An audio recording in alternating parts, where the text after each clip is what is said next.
All right, we're going to get started here. Thanks. Officially, I'd like to welcome you to the March National Blue Dragon Forum. Always great to see everyone. Always get to see a lot of the client sites represented, including I can see Livermore, Oak Ridge, Los Alamos, Sandia, PNNL, a couple of others. So yes, great to have everyone here. We're going to talk about artificial intelligence and actually get into a working session. But before that, I have a few updates to offer as always. We just graduated another host of students. I know we have one of them here, Tina from Oak Ridge. Tina, would you like to say something about last week's class, just impromptu? Go ahead. So, yeah, I enjoyed the workshop last week and the exposure that I got to it. Really enjoyed getting to know how a lot of the tools that I'd had experience with in the past could be leveraged so much more effectively and efficiently. So, I felt like I agree with you that we had a really good group of people to be able to engage with and to discuss and to learn from, so in addition to having your expertise, to have the expertise of several other people. I think there was at least one person, I guess maybe a couple if you count Susan, who were kind of doing it as a refresher kind of thing. So that kind of fed into that as well. But yeah, really enjoyed it. And it was great having you there as well, Tina, one of the standouts in class. So thanks very much for all your contributions last week. It made it much more enjoyable for me. I'll say that. So a lot of you know about our Vistra initiative, where we actually set up a model. We did a proof of concept that went extremely well. And then Vistra executives didn't like the liability involved, the risk involved, working with our type of clients in nuclear weapons and so on. So they extracted themselves from the equation.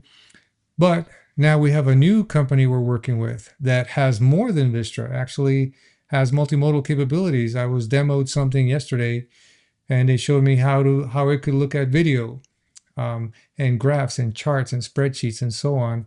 And it's already set up to do the things you might do with an audit. It's like, here's the requirements, establish a checklist.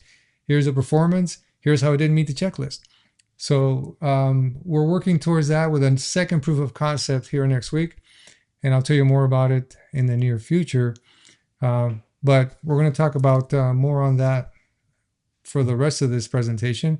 I do want to mention that we just met up with Vice President of Nuclear Engineering for PSE&G, and they own 2 nuclear plants and a part of a third one. So it's a really nice nuclear utility, and they'd like some help and support in a number of areas. So we're excited to start going over into commercial nuclear more and more.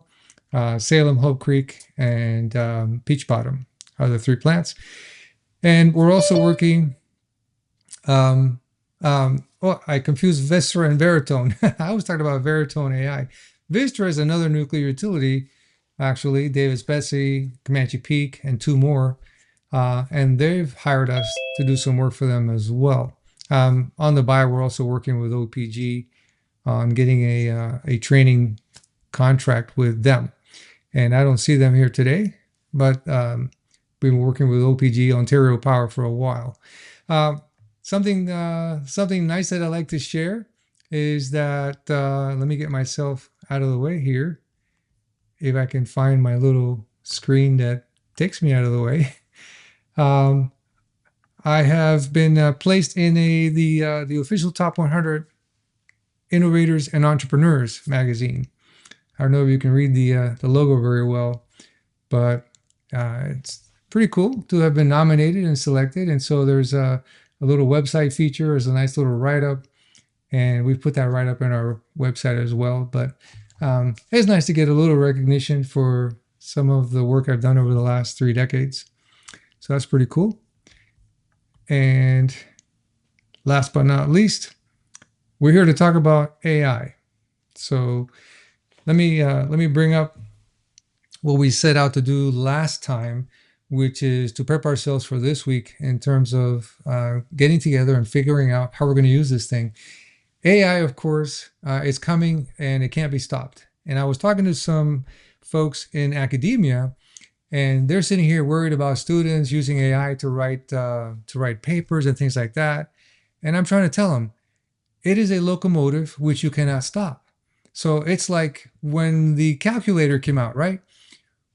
When I graduated high school, there were no calculators, right? I got a slide rule for my graduation present. It's hysterical. Then when I got to college, we started using calculators. You're not going to stop that. It's new tech. We're going to use it, embrace it. So you have to challenge students to do something different, test their level of understanding and knowledge on the topic as opposed to their ability to write an essay. So AI is here to stay, and it's going to be used more and more in everyday life. So embrace it. And with that, we have to embrace it here as well and adapt it to our needs for root cause analysis and parent cause analysis and so on. So what we're going to do today is answer 4 questions. It's how we're going to use AI for our purposes here in phase 1, the data analysis phase. What is your organization doing to adopt AI? What are your recommendations for using AI in terms of root cause and parent cause? And would you consider your company purchasing a third-party AI provider? I mean, we have a connection now, and it'd be interesting to see if that pans out. So that's it for the intros. And here I like to get to work. And while I'm copying and pasting the link to this whiteboard on the chat, there we go. I invite everyone to join me in here. So come on in. And here's what we've got. We have, this is the actual Los Alamos proof of concept that we did last month. And you can see here that with the push of a button, AI gave us a timeline.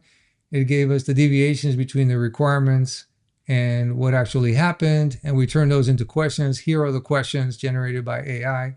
So it was really cool to see that AI can be, readily harnessed and used for data analysis. We didn't quite get to use it for charts, graphs, control charts, other things. And of course, many, many more tools that gives us data insights, performance insights. But in this last platform that I already previewed yesterday, we were able to do that. We had the ability to start analyzing and getting insights from which will generate questions. So it's all very, very, very doable. And here's what I want you to work. All of these post-its down here, they are unlocked. Let me get my name off of these, by the way. We don't need to have my name on them. But I want you to start filling in and answering. Grab a post-it and answer these 4 sets of questions. Number 1, how are we going to use AI in phase 1? We need to generate timelines, identify the deviations, the symptoms. We need to analyze all kinds of information, even audio and video recordings. And ultimately, what has to come out of phase 1 are the lines of inquiry questions. So I'd like your thoughts on how you think we could best do that. Second set of questions, what is your organization doing? Are you adopting some kind of platform? Are you going to train an agent to do a parent cause? Let me edit this. AI agents to do a parent cause and root cause analysis. We'd have to train these. And for example, I was talking to Ontario Power Generation. They've already created Chat OPG. And we had a meeting with their IT department, and I had to show them what it was we needed to do with an agent. So they're already headed in that direction. I like your thoughts. If you can document if you're actually working on something similar on your own with your own internal kind of thing. Good. The next one is, do you have any recommendations for how else we can use AI? Things we have not talked about yet, or you haven't seen here in this program. And lastly, would you consider purchasing an AI solution from one of our affiliates? Right? So I'm starting to get a list of affiliates that we're working with and doing proof of concepts with. One of them might fit our needs really well. And it includes a non-cloud-based type of solution so that you're air-gapped from the cloud, right? That's one of the big things. So instead of having to worry about a FedRAMP approval process, which is expensive and lengthy for any kind of software app that lives in the cloud, you can just have your own server that you buy and you put in-house, and it's an intranet type of thing where there is no links outside of your company. So that's a possibility. What do you think about that? So I'd love for you to all to jump in and we can talk about it as we go through this. And I'd love for you to grab a post-it and start writing questions. Yeah, Brad, you mentioned that before, and I know you've already been working on it. So, Brad, as you're typing, can you talk about it?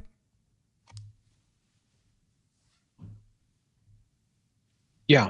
Um, so it's our local internal chat GPT, and we can do similar things like you were testing out before, where you could upload your policies, procedures. We have it referencing our bookshelf with all of our policies and procedures, so we can throw a setting and have it just use our internal documents and um, you know have it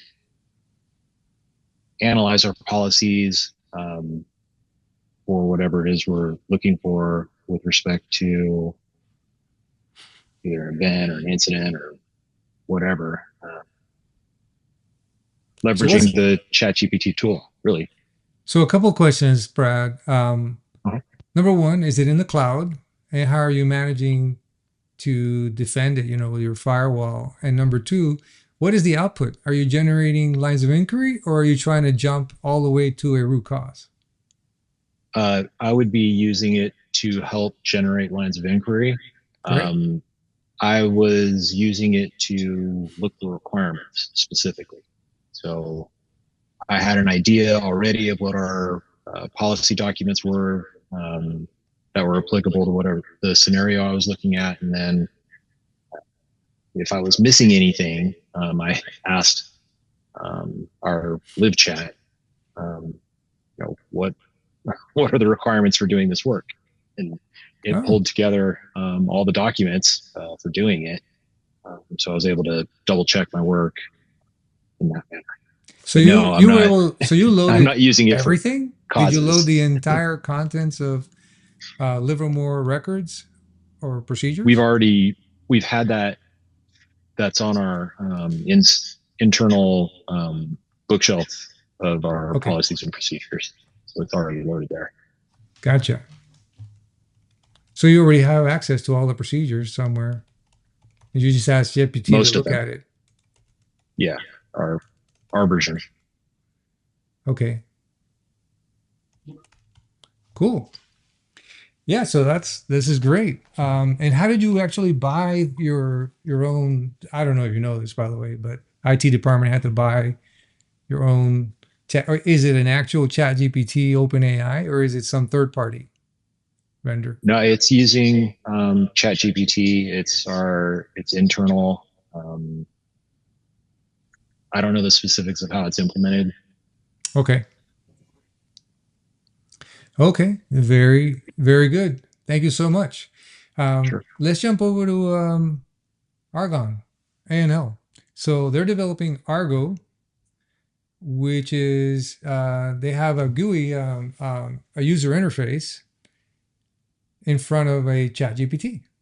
That's very cool. Who can speak to the ANL version? Rob, I put that down, but I can't really speak to it. I just know that that's what they're doing. Okay. No, the graphic user interface is a cool way to go, right? Put your own interface in front of some kind of AI platform and train it to do what you need it to do. So this is what's going on. Let's see. Los Alamos has an internal chat GPT. All right. So by the way, your labs are going with the big boys. So ChatGPT seems to be the prevalent one, and that's of course owned by OpenAI. In case you didn't know, OpenAI built its platform on Microsoft Azure. So they loaned out Microsoft stuff to be able to develop ChatGPT. So if you didn't know it, when OpenAI starts making money, they owe Microsoft $500 billion. Just a little sidebar for you. All right. Princeton Plasma Physics Lab. In the onset of bringing in AI. Yeah, fantastic. PPPO, anything else that you can fill us in on? How early are you in the process? Have you actually tested a few platforms? Are you sort of leaning one way or the other? This is really in the initial investigation stages. Developing a working group to basically look at the opportunities, look at the costs associated with it. Um, Basically, develop a set of requirements. Okay. Oh, very good. Um, ours may be more focused on the scientific side of leveraging AI than the operations side, based on our particular mission set. Okay. Yeah, absolutely. Um, so many uses, so many ways to put this to work. Okay, Sandia National Lab also has an internal ChatGPT. And is it ChatGPT from OpenAI or is it something generic? I'm not real sure about it. It's been online several months, and I just don't know too much about it yet. Okay, thank you, Ken. And thank you, James, for that. Appreciate it. Yeah, interesting. So ChatGPT seems to be the flavor du jour. Let's go over here to a couple of recommendations. We're seeing that, yes, we all agree that AI is an extremely powerful tool we can bring in, especially for my consideration in phase one. Now, when AI gets good at taking voice real time, right? Like it's recording the conversation that we're having in an open forum and taking that conversation and be able to analyze it on the fly, be able to give us what it is that we're all trying to say, it'll be very effective in phase two.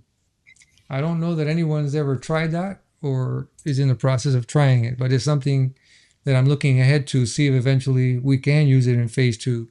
But that's a little bit more complex, obviously. But let's focus on phase one and see how many ways we can attack data. The more data we can analyze, the more performance insights, the more questions. The more questions, the more rigor. The more shots on goal, the more we're able to identify that grouping of deep-seated latent organizational, programmatic, even cultural weaknesses. So, okay, recorded interview sessions of phase two to generate a transcript. Yes, well, a transcript is not enough because we're working live on cause and effect analysis. So we were talking about that. I look forward to more recommendations because we're really, starting to scratch the surface on what AI can do. So I really wanted to have this chart stay here forever, and we'll see if anyone adds to it in the next 30 days. And we'll keep brainstorming. Also, as we're making progress on this end, developing AI capabilities, I'll fill you in. And one of the things that I think we could do is, here we go. I'm going to type it in here. Help each other to train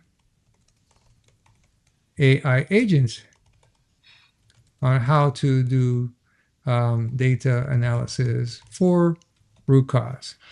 Well, apparent causes as well. And once you're there, you might as well even do the races as well. Why not? If you have a platform, throw everything in. It could be so efficient. All right. Over here on the far right, Oak Ridge, Princeton, not likely. Many labs unlikely based on experience working across the labs. Yes, I agree. Most want to control their content. So what I don't think you guys or the answer capture is what about an on-premise air-gapped AI solution? Because everyone is using a cloud-based solution and that's more vulnerable. So what if we had a on-premise solution that is completely, right, unhackable because there's no way unless you're on the inside. Okay, so think about that for a second. And let's go back up here to the beginning. In terms of how we can use it for phase one, we can use AI to record meetings. Well, yeah, absolutely. Actually, I think we can record meetings and get a transcript. There's already some things out there that can do that. James, you have your hand up? Let me go to you over here in case you had something. That was related to the AI adoption by the laboratory complex.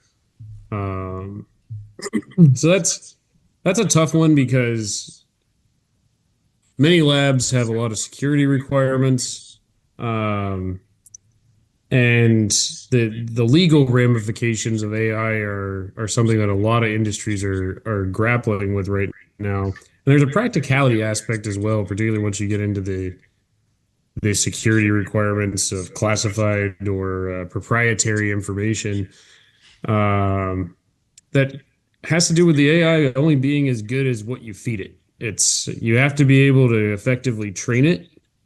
You have to be able to effectively control the content and ensure that and if you're working with secure or classified information or proprietary information, uh, you have the interest to avoid spillage in any way, which you already mentioned the separation from cloud computing, but it's still going to be a concern, I think, to a lot of stakeholders.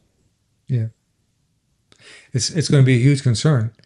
It's such a big concern that we had Veritone bail out on us. Um, Even as great as and marketable as all this is, and how helpful it would be to help corporations solve big problems faster, they saw it as risky. And they only saw it from the standpoint that their software, their platform could be hacked. And if they get hacked, there could be sensitive information from the places where we all work. So once the executives started talking about nuclear weapons and things like that, they balked. Yeah, it's a tough one because the whatever company provides the base software also has a vested interest in protecting their IP, Yeah. and there's a lot of risk on the corporation there that their IP could be illegally or dishonestly used, whether intentionally or unintentionally. Absolutely. Very, very true. Yeah. And this is also new, right? There aren't even that many regulations in place yet to figure out what the boundaries are, where the bumpers are on this thing. So, Rob, another graduate from last week's class, just joined us from Brookhaven. And Rob, I put the link to this chart up there for you to be able to join us. It's on the chat. Okay. You want to dive in? And what we're trying to do is brainstorm our way through how we're all going to roll out artificial intelligence at each of our sites, and not really hunt around so much, but dial in real quickly what we need to do, what we needed to do for us, what are the best platforms, what are the best practices. And again, since this is a national community of practice, let's help each other to figure it all out, train the agents, and all of us move ahead at light speed, because that's really what we want to do here. We don't want to be lagging to the rest of the industry. We need to be out in front and adopt AI as early as possible, because if the number one reason why we're not doing root causes is that they take too long, right? They're too hard to do. And what takes so long is when we get 50 to 200 documents to review, right? We get the PDFs, we have to do word searches, then we have to compare it to the evidence, etc., build timelines. That takes a long time. That could take a long time, right? For me, that's always been the long leg. Once I have the questions, I can make sure we funnel all the SMEs through in a few days. So that tends to be easier. And of course, that varies from side to side because you don't have the management support in all cases to get the people you want in the room at the time that you want them there. Okay, so that's a different challenge. That's why I use the process mapping game that we do during class, right? The value stream map, which shows you that even though it might have taken a month, you actually only worked about 40 hours on Blue Dragon. The rest of the time was wait time. And that's what makes it frustrating and irritating. So, very nice. So yes, please, any other comments specifically about the types of AI that you see your organizations using? Because everyone's jumping on Chat GPT. There's nobody going for Gemini. There's nobody going for Anthropic. And of course, the mother of all is actually Microsoft. right? Microsoft Copilot, right? Microsoft Copilot Studio will let you build your own agents, and I demoed that for you last time. I built my own agent. I showed everyone what I did, how I put it together, and how I started asking it questions about root cause analysis and procedures and so on. So I'm starting to tinker around with building an agent, although it's not very sophisticated. But if we can figure this out together and then give us some points, some lessons learned, that'd be fantastic, right? So we're going to keep this topic hot on the board for months to come, right? I think we'll talk about AI every single month Hey, Rob, until we really just understand what we're doing. Yeah, Betsy. just a comment or a thought. So yeah, I don't know why, you probably have to talk to some IT people to understand why they're gravitating towards GPT. However, I know that most labs either are using, the Microsoft Exchange sort of platform or the Google platform. So it seems like if you developed content that Blue Dragon worked with in, both of those, then you would pretty much cover the gamut. Whether or not a lab's choosing to use a chat GPT, it seems like those labs, at least like on Microsoft, would still have access to Copilot. What I like about Copilot is that it ties me into everything Microsoft, right? My entire Microsoft ecosystem, which is practically all the software we use, it's all there. So it has a certain amount of efficiency. ChatGPT, you have to load. Here's a big difference that I saw. ChatGPT, I would load all my procedures and I would load and starting asking questions, and it runs out of line items when it tells me, oh, you've gone too far and you need to start a new thread. Well, the new thread is dumb. I have to reload everything and start all over on a new thread. So this is the bad thing that I found about ChatGPT. I thought that was limiting because I have so many questions and I go on so long on one thread that it stops me and says, okay, you've run out of room, time to start another thread. Whereas in Copilot, I've never run into that problem. The other thing I love about Copilot is that when I ask it for answers, I get a reference for every piece of the answer. So they give me, okay, this is the answer, one, reference one, two, reference two. And I can go click on it and go to the website and verify for myself those references. When I verified references on ChatGPT, the thing was hallucinating right and left, making up references that did not exist. And it really hurt me on a paper that I had to redo 30 references because 30 out of 35 references that I had asked for were bogus, right? It mentions some kind of literature and document and a specific section, a specific paragraph, and I go hunting for that exact reference. It doesn't exist. It's a farce. So anyway, that's just been my experience. Let's read a couple more over here. Thank you, Betsy. Have AI create the systems inventory. Yeah, I love that. That's what Brad just talked about at Lawrence Livermore. They ask the ChatGPT function to say, this is the problem we're having. Tell me everything that applies. So it'll cut the corner for you from a systems inventory standpoint and give you the applicable requirements, the programs that apply to that activity, right? And you can fine tune how you train the agent to do the systems inventory, but that's a beautiful, yes, I love that idea. It really cuts the corner, right? Especially if you're not the SME. Great one, whoever wrote that one. Next, use AI to find inconsistencies in timeline, requirements versus actions, etc. Perfect. Yeah, I consider that perfect application. AI connections to corporate issues tracking systems should be able to help analyze common data across systems of interest. Yeah, now we're getting sophisticated. I agree with that, right? Use AI to help identify requirements from external organizations or stakeholders.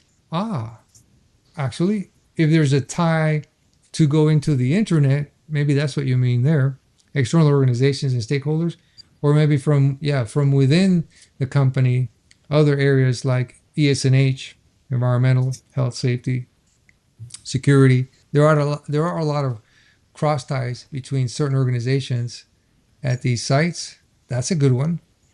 Yeah, I can start to see how this can really, really make us so much more powerful, more effective in terms of getting to the real issues that are affecting the site, and we don't even know it because you know how I feel about the event whack-a-mole theory, right? It is complete insanity to sit here and try to address one event at a time by stopping as soon as we have the event root causes.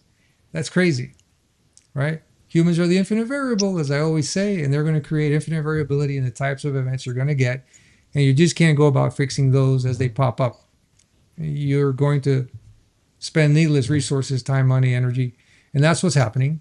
And we have 2,000, 10,000 more issues next year. So this is going to really help. I think AI is going to really unlock two things: the ability to do more and the ability to be more accurate.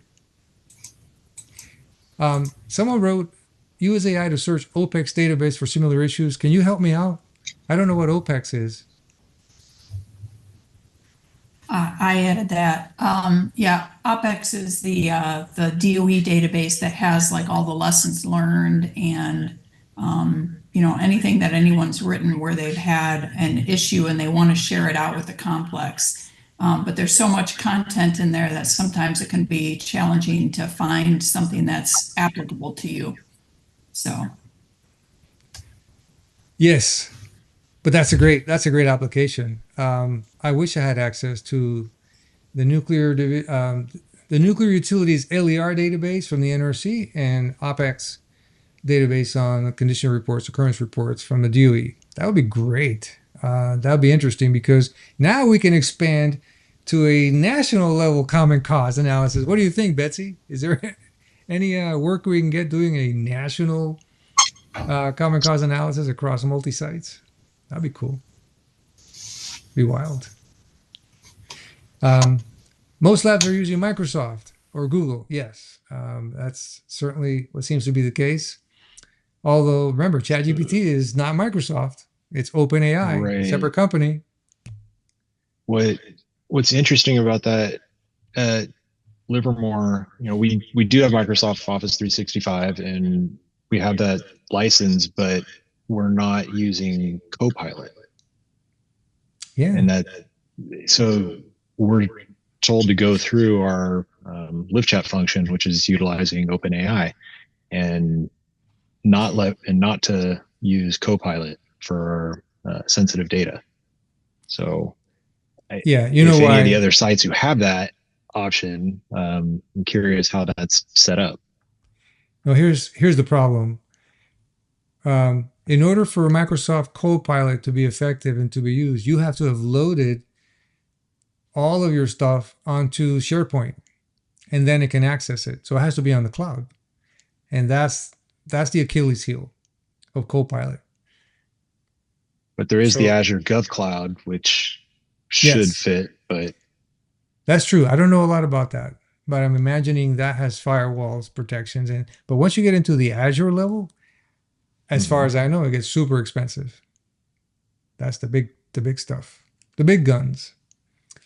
I mean, as people were talking or brainstorming, and I think somebody had mentioned leveraging your issues tracking system, which that's a logical step for me, is to be able to use some form of AI to crawl the issues tracking system to look for the threats to get on the left side of that bow tie and start targeting those areas. Yeah, I love that. That was a phenomenal one. In case folks need a reminder.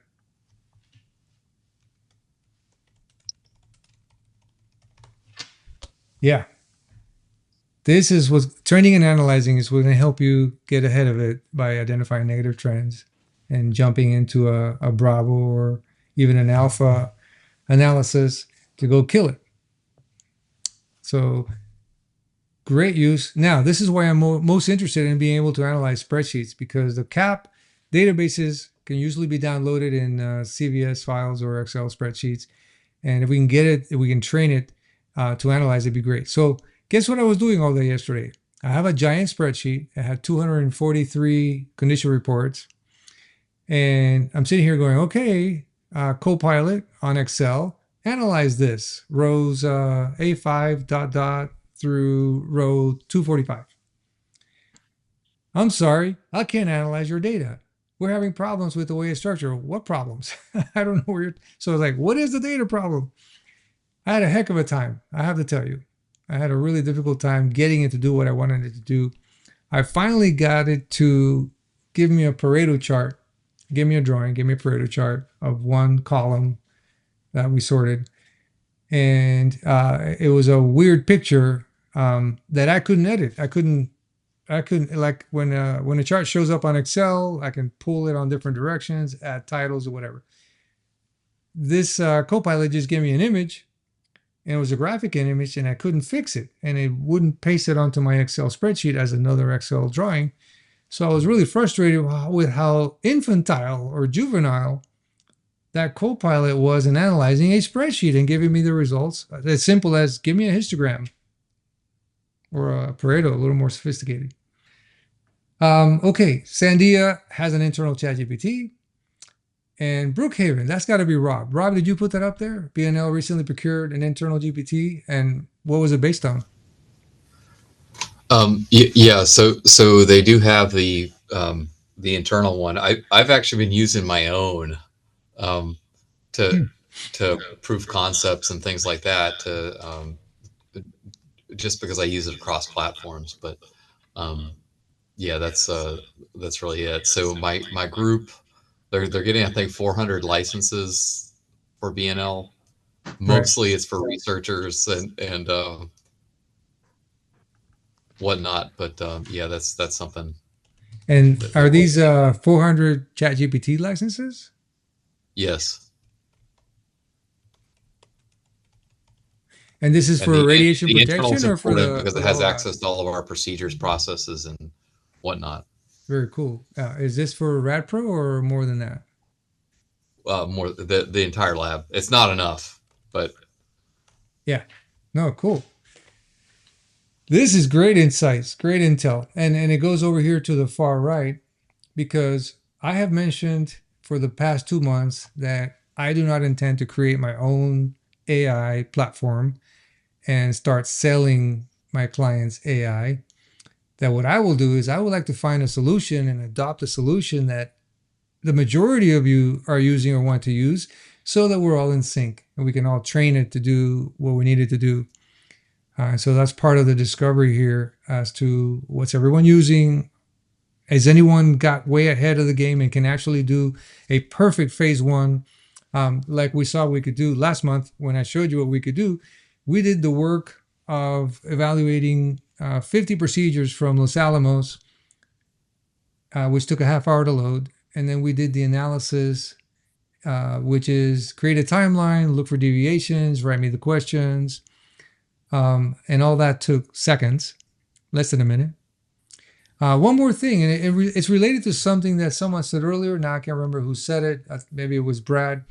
That what I also asked AI to do is very cool. I said, hey, Kate, so we have these procedures that apply, that we think apply to this, but every single procedure has references to another dozen. Every single procedure has a references section. So I told AI, take a look at these procedures and look up every single one of these references and tell me which ones I don't have in my folder. And it spit out 100 references, including forms and procedures that were not in the initial folder of requirements. And I was able to go through and go, okay, these don't apply, these don't apply. 20% of what it spit out, I wanted. So it's like, okay, I could actually use these. So it can do that for you as well, when you can get AI to cross-reference all procedures and everything that seemingly could apply all the way up to regulations and industry standards. And you can have, again, as someone said earlier, a much more comprehensive, holistic, systems-based analysis, a heck of a systems inventory. So the more detailed, the more questions, the better the results, the more you're likely to stop hundreds and hundreds of issues in the coming years, which is where the return on investment is. That's why I want to reiterate this. Get your companies to use the hidden cost calculator to calculate in these previous years, whether it's 24, 2023, what is the cost of your cap? If you had 2,000, 3,000, 5,000 condition reports, run through the worksheet that I gave you, do the numbers, put in the labor rates, and show your company how much they're burning through per year, and you didn't even know it because nobody calculates it.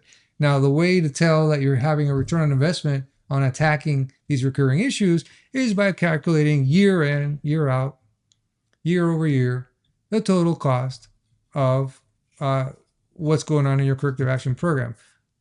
Of course, that's barring the bad case where we start to drive issues on the ground because someone knows that we're tracking the money and they start hiding things or whatever, so that if they don't get into the system, they don't get calculated. So aside from that, it kind of goes to the old. Okay, so we start really documenting all the safety issues and making a big deal out of it. People start not reporting safety issues. Remember that? That's in the old days. But we have more integrity than that, don't we? We have much more integrity than that, and we want to solve problems for real. At least I hope we do. I hope the executives do. Okay. It looks like we've stopped doing inputs. I'm not going to close this out. This is here for everyone. When I do the this video and I send out on Monday the link to this recording plus a link to this chart, it'll go to everyone, all 1,000 of our students, 1,000 plus that we have on our mailing list, and anyone can come back in here and add to this. And what I like to do is start summarizing for the next time we meet and summarize some of the things that we got here, plus our other work that we're doing off to the side with other vendors to share with you the latest and greatest there. But we'll make this a standing section of our national forums every month. And last thing before we go, I'd like to make a plea for, hey, we need some lessons learned presentations. So if you have done any Blue Dragon root causes or apparent causes, and even better, I'd like to see some races up here. Show us what you can do in an hour or 3 with the model. More people need to be enthusiastic about doing races, because with that, you can actually attack 90% of your corrective action program, right? 90% of the condition reports in your CAP database are labeled Charlies and Deltas. Yet you're not really getting good intel in terms of trending and analysis. So with a little bit of work, and I'm saying, why don't you take 5% of that 90% and do races on it, and then see what your trend program yields you. You might head off some big events, right? So we'd like to see some races done.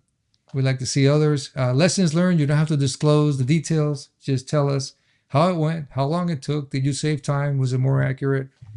Did management get in the way? Was there a lot of inertia? Are you able to convince management that this is a good thing? Are they being done consistently, right?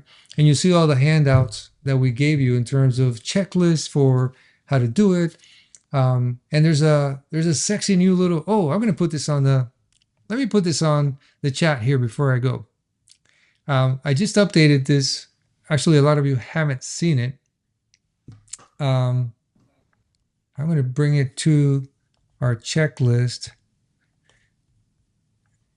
So we have a 2-pager handout that shows the flow from start to finish of how to run a Blue Dragon. And where is it? Here we go. Is this, there we go. I called up documents and I'm going to call up this handout. I would suggest you print this. It's a 2-sided. Print it on a single piece of paper and laminate it and keep it close. This is called the new quick start guide. So you see here they're numbered. 1, gather the evidence. 2, create the problem statement. Systems inventory. Analysis of defenses, the timelines, the equipment, the data, lines of inquiry, organize them under phase 2. And that concludes phase 1. Then you go to phase 2.